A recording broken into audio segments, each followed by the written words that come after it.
Anatómico de todas las estructuras de un paciente edéntulo completo, ¿correcto? Aquí ustedes pueden a simple vista verificar que el cambio con un paciente dentado o parcialmente dentado es tremendamente notorio comparativamente con lo que estamos viendo directamente, ¿no es cierto? ¿Y qué cosa es lo que nos llama la atención? A simple vista, a ver, suelten un bombardeo de ideas. Ausencia de dientes. Falta de dientes, o sea, no tenemos dientes básicamente, ¿no? Pero ¿qué nos llama la atención de estos modelos? Ya, no hay dientes. ¿Reabsorción del hueso? No. Que hay rebordes, ¿no es cierto? Y el reborde es lo que más nos llama la atención a simple vista. Veo un reborde acá y veo un reborde acá. Gran error de odontólogo de práctica general en cualquier parte. Le interesa exclusivamente el reborde. Y no debemos interesarnos solamente por el reborde, porque el reborde es lo más visible, es lo más notorio, es lo más fácil de imprimir, todo. ¿Cuál es el problema? El resto del contorno. Ahí es donde están escondidas todas las cosas de detalle en un edéntulo completo. Y eso es lo que tenemos que aprender a reconocer. En todos los modelos que ustedes han trabajado hasta el día de hoy, nunca le han dado importancia a esta partecita de acá. Esta partecita de acá en prótesis completa ahora va a ser nuestra niña bonita. Va a ser aquello que vamos a tener que dedicarnos a conservarlo de la mejor forma, porque eso es el principal motivo para que nosotros podamos tener un sellado periférico correcto y una buena retención en una prótesis completa que no tiene retención ni dentaria ni ningún tipo de retención mecánica, solamente por principios básicamente físicos es que se retiene la prótesis en un edéntulo completo. No hay de dónde agarrarse, ¿se dan cuenta?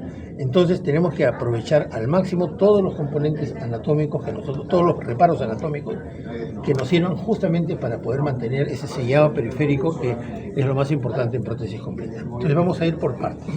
Comenzamos con el maxilar superior. Por lo pronto, la parte anterior. Siempre comencemos de adelante hacia atrás, o sea, de afuera hacia adentro. ¿Estamos? ¿Cómo se llama este sector de acá? Habla. Estoy señalando. ¿Un lapicito tienes, por favor? De tus lápices cualquiera, ¿no? Negrito. Uno negro, no, seguro que sería. ¿Cómo se llama esto? ¿Fondo de surco? Fondo de surco. Así lo conocemos siempre, ¿no? Así me lo han enseñado en ortopediatría, así me lo han enseñado en anatomía dental, así me lo han enseñado en operatoria. Tengan cuidado con el fondo de surco, mantengan el fondo de surco y todo lo demás, ¿no? Bueno, acá no es el fondo de surco. Acá es el fondo de surco, parte de un componente fundamental de la zona más externa conocida como vestíbulo labial. El vestíbulo labial a su vez tiene 3 partes. Si yo lo veo como si fuera una U, ¿correcto? Prohibido hablar del partido de ayer, ¿eh? No, sí, todos los venezolanos que trabajan acá me miran y sonríen, ¿no? ¿Qué te ríes, Leo? A la orden. A la orden, se ríen. Este es el vestíbulo, exagerando. Entonces el vestíbulo tiene 3 partes. La parte externa, el fondo y la parte interna. La parte externa corresponde al labio. El labio tiene 3 partes, la piel, el bermellón y la mucosa. Por ende, la parte externa del vestíbulo es la mucosa del labio. El fondo es las inserciones musculares, conocida como fondo de surco, que es lo que ustedes siempre interpretan como fondo de surco. Yo les muestro qué cosa es esto y de frente, como me han dicho ahora más de uno, 3 exactamente, fondo de surco. El fondo de surco es la parte más profunda nada más, pero se están olvidando de la parte externa y de la parte interna. Y la parte interna es la mucosa adherida al reborde alveolar residual. Vean, escuchen los nombres que estoy diciendo. Son los nombres propios que se utilizan en prótesis completa. No estoy diciendo simplemente reborde, porque si digo reborde podría pensarse que es un reborde con dientes o un reborde especial o algo, ¿no? No, reborde alveolar residual, o sea, lo que queda sin dientes. Así de simple, ¿no? Reborde alveolar residual. Entonces, la primera parte es el vestíbulo. ¿Y por qué se le llama vestíbulo? Ese nombre viene antiguamente en las casonas. Siempre existía una antesala antes de llegar a la sala. A esa sala, esa antesala pequeñita se le llamaba el vestíbulo. Y si ustedes van a una oficina, si le dice, espérese un ratito en el vestíbulo, antes de que pasen a la oficina. O sea, quiere decir que es la zona de ingreso más pequeña. ¿Más pequeña de quién? De toda la boca. Entonces, por esa razón, a este sector se le llama el vestíbulo. Y como está en relación con el labio, se le llama vestíbulo labial. ¿Por qué? Porque a la parte posterior, en relación con el carrillo, se le llama vestíbulo bucal. ¿Correcto? Ya tienes uno. Si yo menciono exactamente el vestíbulo tal, labial o bucal, inmediatamente en mi mente tienen que aparecer todos estos elementos que estoy hablando, como punto de partida. Segundo, tenemos los elementos que se colocan y limitan este vestíbulo labial. En la parte central tenemos el frenillo labial que va de adelante, de atrás hacia adelante, de arriba hacia abajo, de adentro hacia afuera, ¿no? Bueno, este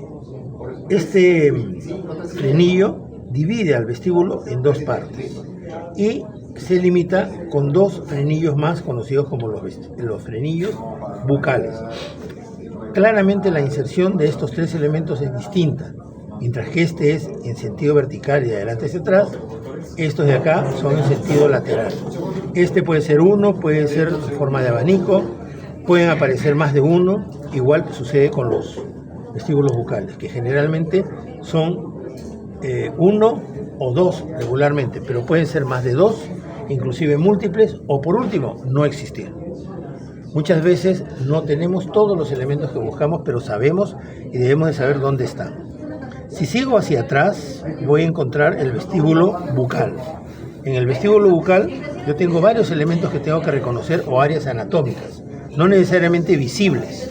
Pueden ser que no estén visibles, por ejemplo. Como es el límite del frenillo bucal en el sector anterior, posterior a él tengo acá una zona muy prominente que es donde teóricamente se encuentra generalmente una molar, ¿cierto? La primera molar. Y si ustedes se acuerdan cómo es la estructura ósea de la raíz de la primera molar, ella va en un sitio de hueso muy compacto, que es prácticamente la zona donde está la apófisis piramidal del hueso maxilar superior, que se une con el hueso malar. Por esa zona, a esta zona también, por esa razón, a esta zona se le llama la zona malar o retrocigomática, a este sector. ¿La ven? ¿La están viendo como tal? No, porque estamos viendo el reborde. Ahora, un poquito más hacia atrás, en este sector a la altura de la segunda y tercera molar, hay un espacio conocido como el área. Ojo, cuando digo área, quiere decir que no voy a ver al elemento. Área del proceso coronoideo. ¿Cuál es el proceso apófisis coronoidea? Es un elemento que tenemos en la mandíbula, donde se inserta el hueso, el músculo temporal. Entonces, eso no está acá, pero este es el sitio donde se mete.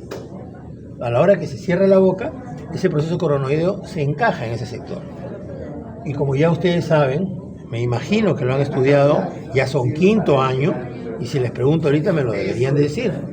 Dentro de los problemas de hipomovilidad mandibular crónica, según la clasificación del doctor Åkesson, o Bell inicialmente y posteriormente Åkesson, se estableció que había un problema de hipomovilidad mandibular, producto de ¿qué? De una hipertrofia del proceso coronoideo, que no causa dolor, pero impide el movimiento bucal.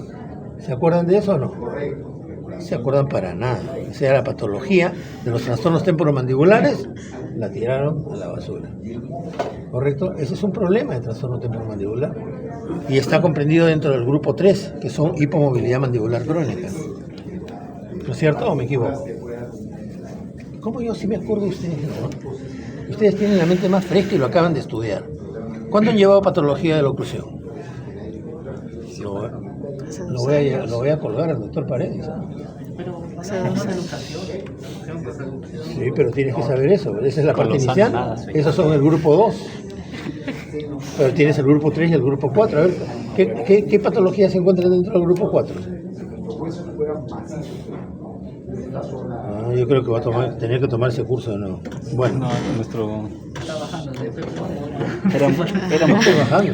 Oye, Al revés, con Luther. estoy yéndome al fundamento de la odontología. Bueno, ahí tenemos los problemas de crecimiento y desarrollo a nivel muscular y problemas articulares. Ya, bueno, no quiero amargar mi vida. Que no éramos con Gerson, doctor. ¿Perdón? No éramos con el doctor Gerson. Era otro doctor que hablábamos de la vida prácticamente. ¿Con quién hicieron la práctica?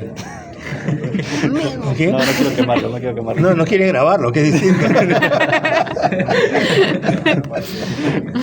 Bueno, entonces en esta área, que es un espacio, ahí se mete el proceso coronoideo, ¿correcto? Y por eso se le conoce como área del proceso coronoideo, ¿no?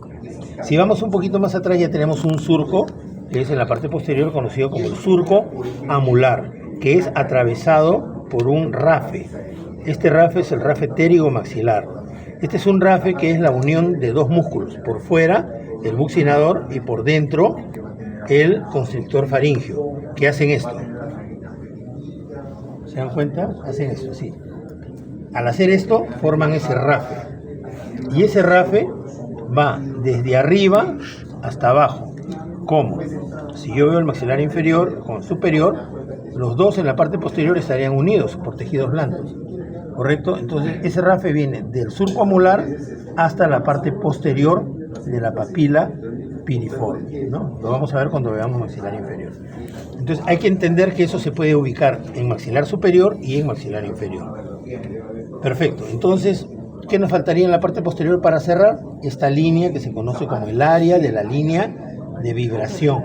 Área de la línea de vibración porque no es una línea simplemente, sino es un área que puede variar desde 0 hasta 5 o más de 5 milímetros. O sea, puede ser una línea, puede ser una pequeña bandita o puede ser una banda más ancha. Eso dependiendo de qué, de la inserción de los músculos del velo del paladar. Por eso se le conoce como área de la línea de vibración, ¿no? Bien, perfecto. Regresamos al sector anterior. Ya le di toda la vuelta por la parte externa, ¿no es cierto? Ahora voy a ir por el paladar. Bien, lo primero que nos llamó la atención, entonces miren que recién voy a hablar ahorita del reborde alveolar. Es la cima del reborde alveolar residual, que es lo primero que estamos viendo. O sea, para ver más o menos el tamaño del reborde. En el sector anterior y superior tenemos una característica anatómica redondeada que está a la altura exactamente de un agujero, el agujero palatino anterior. Y por ahí sale un paquete básculo nervioso. El paquete básculo nervioso, ¿cómo se llama? Naso palatino. Hasta aquí. Pero de aquí para atrás se le conoce como paquete básculo nervioso palatino posterior, porque se va hacia atrás. O sea, hasta el huequito es naso palatino. ¿Correcto? Pero de ahí hacia adentro pasa a ser llamado paquete básculo nervioso palatino posterior. Bien. Si siguiendo hacia atrás, en el sector anterior, tenemos muy poco tejido conectivo, hace que la mucosa esté muy pegada y nos forma con tejido conectivo fibroso estas irregularidades llamadas rugas o rugosidades palatinas, ¿ok? Las cuales son un mecanismo que sirve para la masticación. En el paciente déntulo es importantísimo porque el paciente déntulo hasta mastica con eso. ¿No ve que no tiene dientes? Al ser muy fibroso le permite eso, ¿no? Y en la parte central, la unión de los procesos palatinos del hueso maxilar con los procesos palatinos de los huesos palatinos conforman la bóveda palatina. Y por ende, la sutura que se da en este sector forma lo que se conoce como el rafe medio. Ese rafe medio muchas veces se puede transformar en una concrescencia ósea que muchas veces dificulta el trabajo protético conocido como torus palatino, que puede ser pequeño, moderado o grande, ¿no? Conforme se va yendo hacia la parte posterior, vean ustedes, va desapareciendo. ¿Por qué? Porque el tejido blando cada vez se va haciendo más grueso, o sea, más ancho, mejor dicho, más depresible y pasa a ser de un tejido fibroso a un tejido conectivo fibroso, elástico, que se va yendo hacia el sector posterior, ¿no? Fibras elásticas que van hacia el sector posterior. Es un tejido conectivo fibroso, básicamente, ¿no? Bueno, y hacia el sector posterior a esta altura, cuando el RAFE medio se une con el área de la línea de vibración o la línea de vibración, tenemos dos reparos anatómicos al costado, conocidos como las foveolas o foveas palatinas. Foveas, no fobias, foveas. Fobia es un rechazo hacia algo. Por ejemplo, yo puedo tener fobia a la naturaleza, fobia a las arañas, fobia a la oscuridad, o sea, miedo, fobia a la altura. ¿Okay? Pero fobea son estos huequitos que aparecen acá al costado. ¿Cuál es la importancia que tienen? No necesariamente lo vas a ver. Dice la literatura que aparece más o menos en un 50%, ¿correcto? No siempre los vemos, pero nos sirven para poder establecer la distancia al área de la línea de vibración, para poderla medir. Entonces, se dice que siempre el área de la línea de vibración se encuentra posterior. Eso es lo que dicen la mayor cantidad de autores dentro de la literatura, pero no todos están de acuerdo. Hay algún autor que dice que las foviolas están por delante de la línea el área de la línea de vibración. ¿Por qué? Porque hay ciertos casos en los cuales el área de la línea de vibración hace una curva hacia el sector anterior, pero eso es en ciertos casos nomás. ¿Cuáles casos? Estamos hablando de casos de paladares muy profundos o paladares ojivales. Perdón.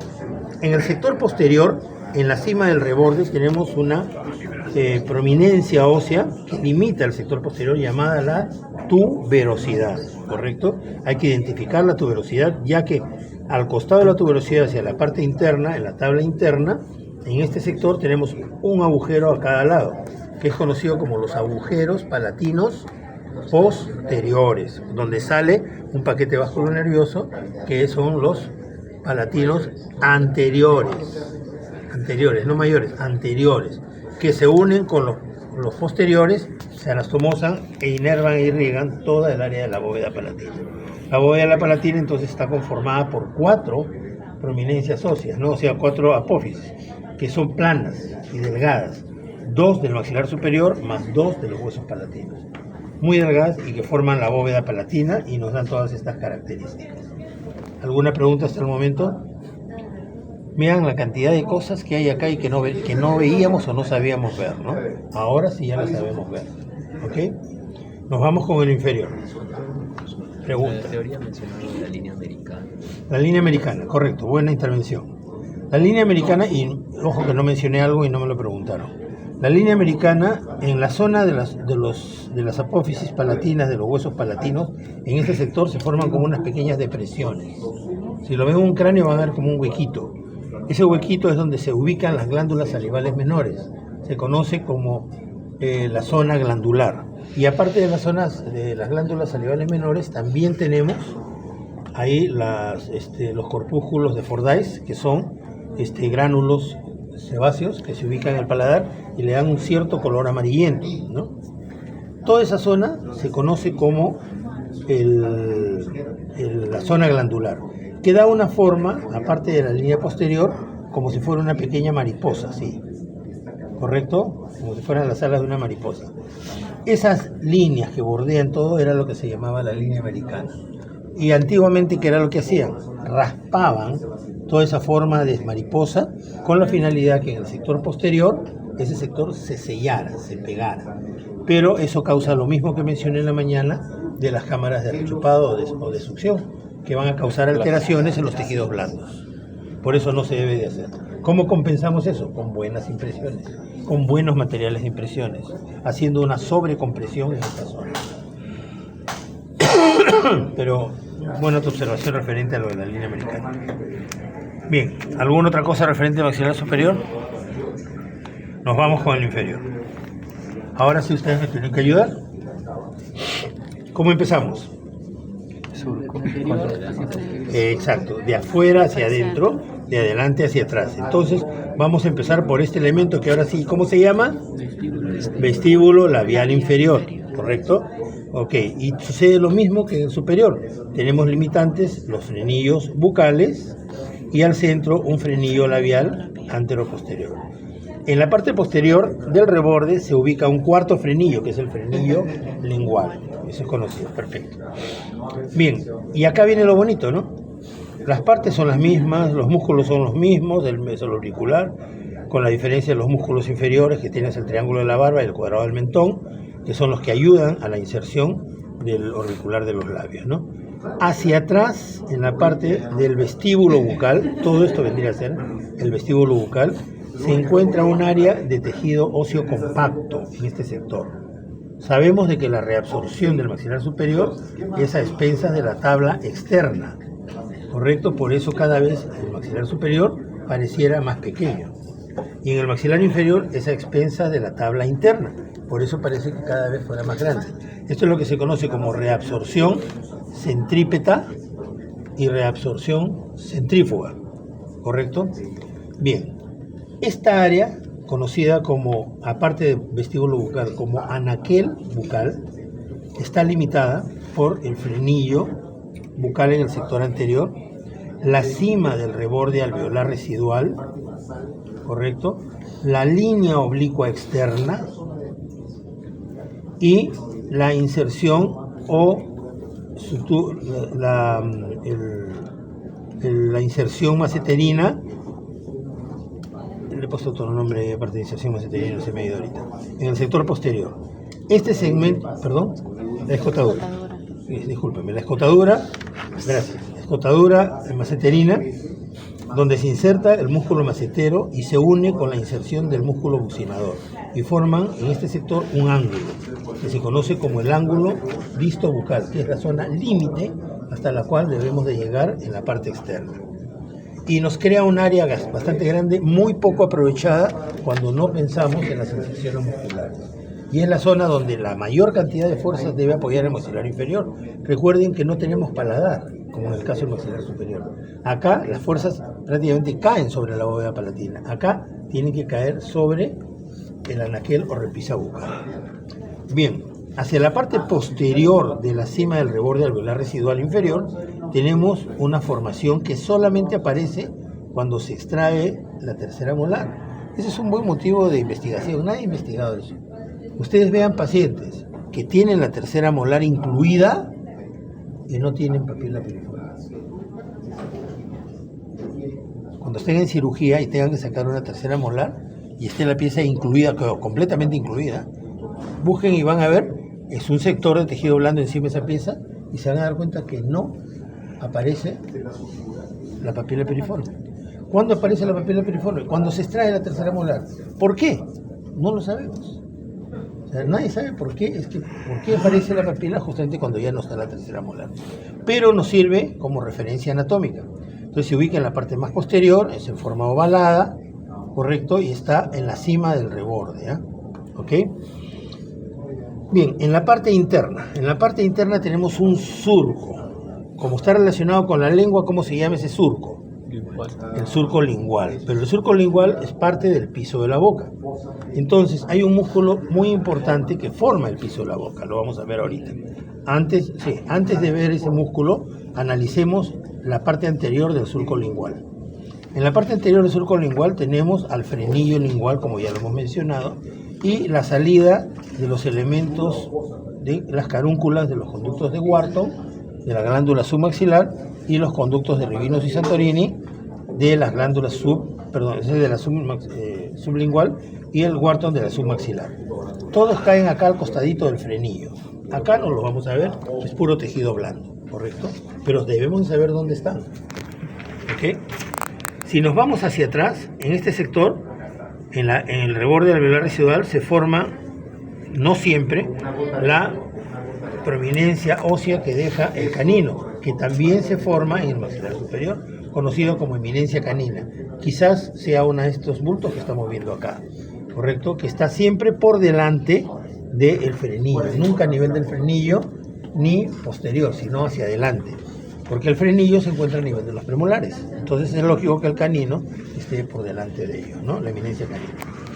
¿Por qué menciono esto de la eminencia canina? Porque en la parte interior, cuando ya analizamos el surco lingual posterior, ahí sí ya tenemos que analizar la inserción del músculo del piso de la boca, que Daniel mencionó que era el miloioideo, perfecto. Entonces, esa inserción en la tabla interna nos crea una línea curva, que parte de la eminencia canina en la parte más profunda y va subiendo hasta la papila piriforme.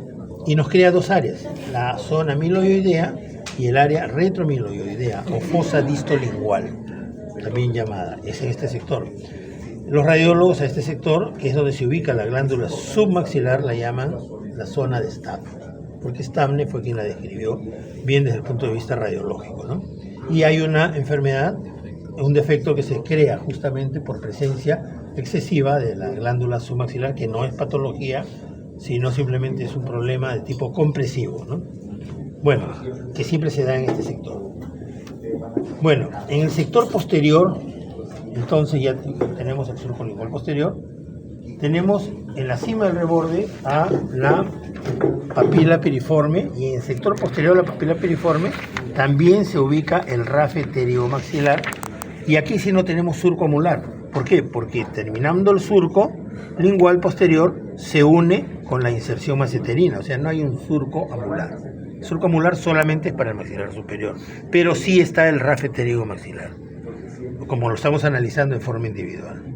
Perfecto. Entonces, de esta forma, estamos conociendo todos los componentes anatómicos de un edéntulo completo. Es bueno que ustedes revisen en la literatura también la subestructura de todas estos componentes para que se entienda claramente por qué es que existen todos estos elementos. Es importante conocer la macro y microanatomía de las estructuras anatómicas para entender todo esto. Siempre es bueno, ¿ok?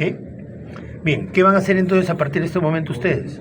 Lo que tienen que hacer es hacer el reconocimiento anatómico de la siguiente forma. Primero le sacan buena punta a sus lápices, ¿ok? Con un color van identificando cada uno de los elementos en forma bilateral y lo van escribiendo en una hoja. Van poniendo negro tal cosa, rosado tal cosa, naranja tal cosa, verde tal cosa y así sucesivamente, separado por maxilar superior y maxilar inferior. ¿Estamos? Una vez terminado eso, que va a ser hasta las 3:30 en punto, paramos, hayan terminado o no hayan terminado, y vamos a pasar a hacer el análisis de la ficha. La ficha, como comprenderán, ya es de mayor aplicación clínica, por ende tenemos que conocer lo anatómico para poder pasar a lo que es la aplicación clínica. Por eso no lo hacemos ahorita. Primero me hacen esta parte y de ahí pasamos al reconocimiento de la ficha. ¿Listo? ¿Alguna pregunta? No. Adelante, a trabajar.